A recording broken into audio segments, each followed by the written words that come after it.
It's really good to be with you once again. It feels like it was only yesterday.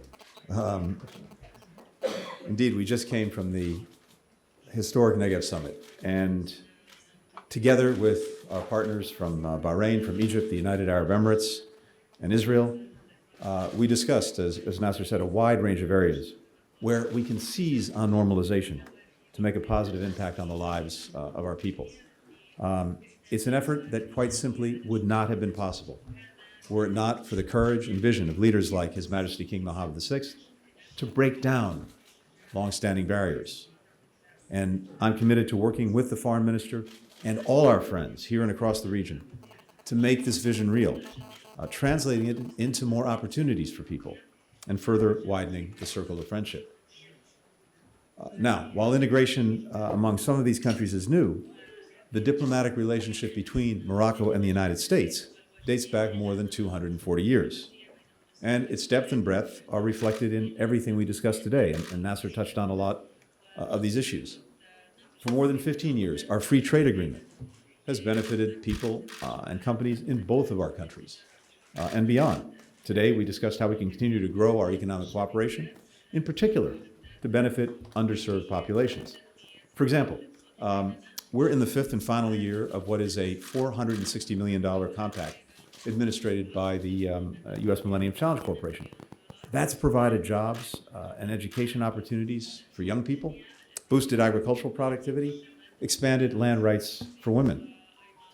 The compact includes a partnership with Morocco's Ministry of Education that is piloting a model aimed at improving secondary education in 90 secondary schools across the country, training some 6,000 teachers and administrators, making investments in the school's infrastructure and in its technology. Just last week, our officials came together and broke ground on a major expansion of the industrial zone in Buznica, backed by a public-private partnership, and that is expected to generate some 4,000 jobs.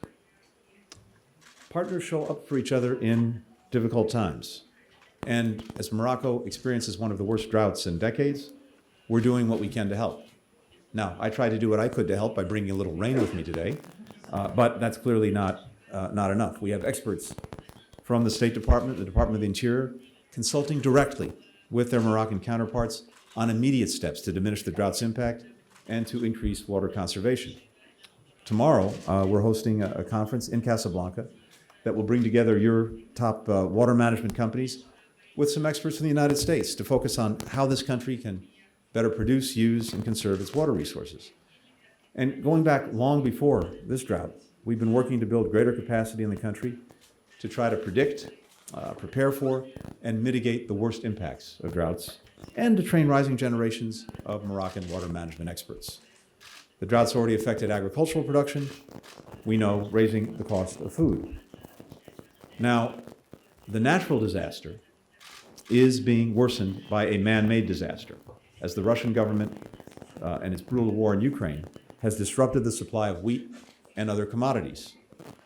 Here, across the region, we're discussing concrete steps we can take and our partners can take to help reduce the impact of these shortages, particularly on the most vulnerable populations. This disruption is another reason we'll continue to urge our friends and partners to speak out with one voice in condemning the Russian government's aggression, the consequences of which are being felt around the world, and hold the Kremlin accountable for as long as this continues. The increasing frequency and severity of droughts and other extreme weather here in the United States, around the world, also underscores the urgency of our collective efforts to address the climate crisis. And in this, Morocco is a world leader, setting an ambitious target of achieving 63% renewable energy by 2035. With 45% of the country's electricity production already coming from renewables, Morocco is on track to meet this ambitious target and even exceed it. Morocco also signed the Global Methane Pledge at COP26. And at COP22, the kingdom founded 3 African-wide commissions: the Congo Basin Commission, the Sahel Commission, the Small Island Nations Commission, and continues to lead climate finance and feasibility studies for all 3 of them.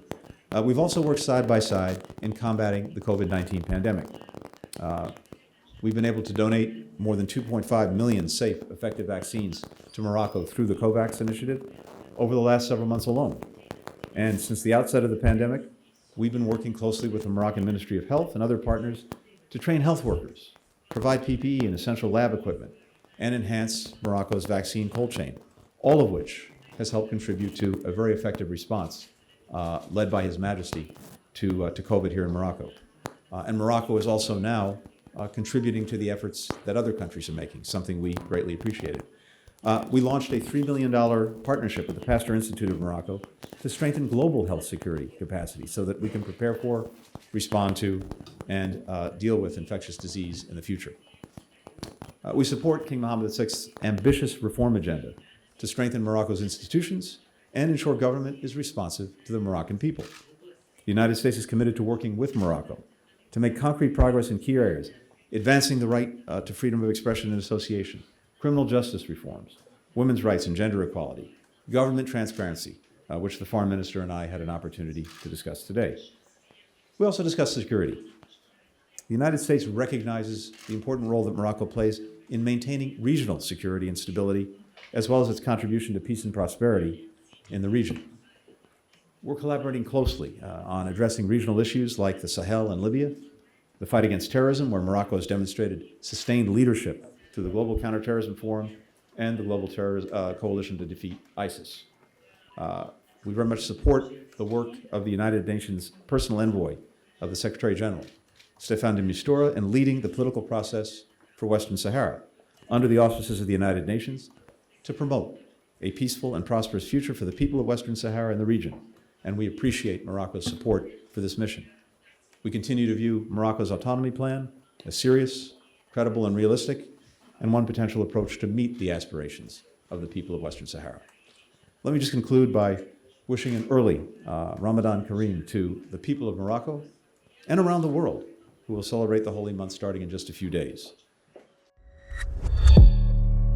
لا تنسى الاشتراك في القناة وتفعيل زر الجرس ليصلك جديد الفيديوهات من هسبريس.